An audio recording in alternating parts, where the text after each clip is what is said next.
would have returned your greeting if it weren't for the way you were looking at me. This street is not a market, and I am not a commodity. Quote, if my kids weren't there, I knew I probably would have tried to take the gun from her. I probably would have put my hand on her. Got 5 baby mamas, and I put my hands in every last one of them. And I'm a woman, and the sun. He choked me. He pushed me forcefully into the tub. He pushed me so hard into the closet that I hit my head against the wall, and I kind of passed out for a second. He saw my weapon at my side, and when he saw it, he was even more upset, and that's when he threatened to kill me. The door at that point. There was no other way to get out the door. He was right there threatening to kill me. What if you would have gone around him to go out the door? And your life would have been easier today if you did that. Yeah, but the law states I don't have to. The law she's talking about is the controversial Stand Your Ground law. Instead of running, she did what she thought was allowed by law. She believed she stood her ground. I've said too much. I'm afraid of who has hurt me.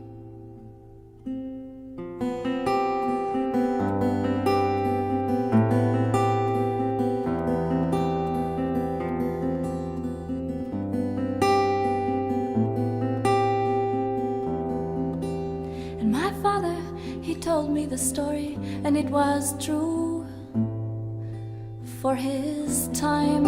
But now the story is different. Maybe I should tell him mine. All the girls line up here, all the boys on the other side.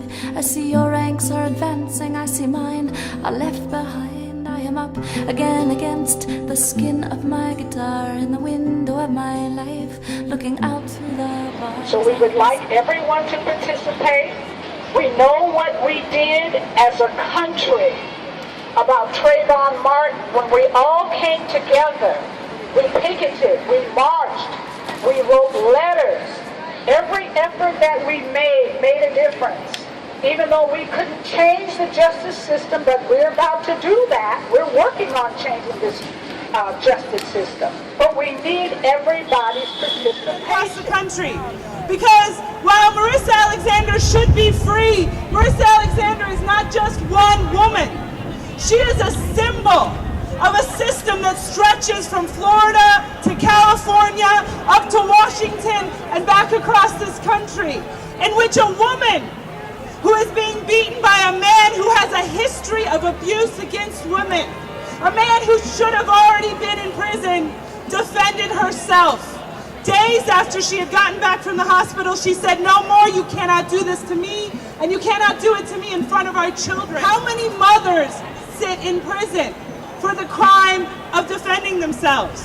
I want to say a few things about the state of our criminal justice system today. The first thing I want to say is that the laws and the norms that we have right now do not adequately protect all of us. You see that in the disproportionate amount of black men who are incarcerated. You see that by the disproportionate amount of women of color, of women who are incarcerated. And you also see that with women who have been victims or who are survivors of domestic abuse or of sexual or physical assault. September 14th, 1980 is the day Marissa was born. She was a beautiful baby with a head full of hair. She did not cry much, and as she grew, I observed that she was adventurous, and sometimes courageous. Marissa always had a mind of her own. Growing up, she was very dependable and caring of her siblings. Marissa was very determined that whatever she set her mind to do, she would accomplish. Throughout her life, I watched her grow and mature into a beautiful, confident young woman. As a parent, I am very proud of her. This current situation is a life-altering experience. Never in a million years would Marissa have thought that this journey that she finds herself on would affect so many people today and bring attention to a struggle that so many endure. Marissa wants to thank all of her supporters for their letters, cards, stamps, and contributions. Just knowing that you care really helps Marissa endure on this journey. As Marissa celebrates life and her 33rd birthday, Please continue to keep her in your prayers. We are believing God for vindication, exoneration, and restoration. Thank you all for everything. Sincerely, Helen Jenkins and Marissa's family. Despite all the balls that I've been thrown and forced to drop on the social totem pole, I'm preciously close to the top. They put you in your place and they tell you to behave, but no one can be free till we're all on even grade. And I would have returned your greeting if it weren't for the way we're looking.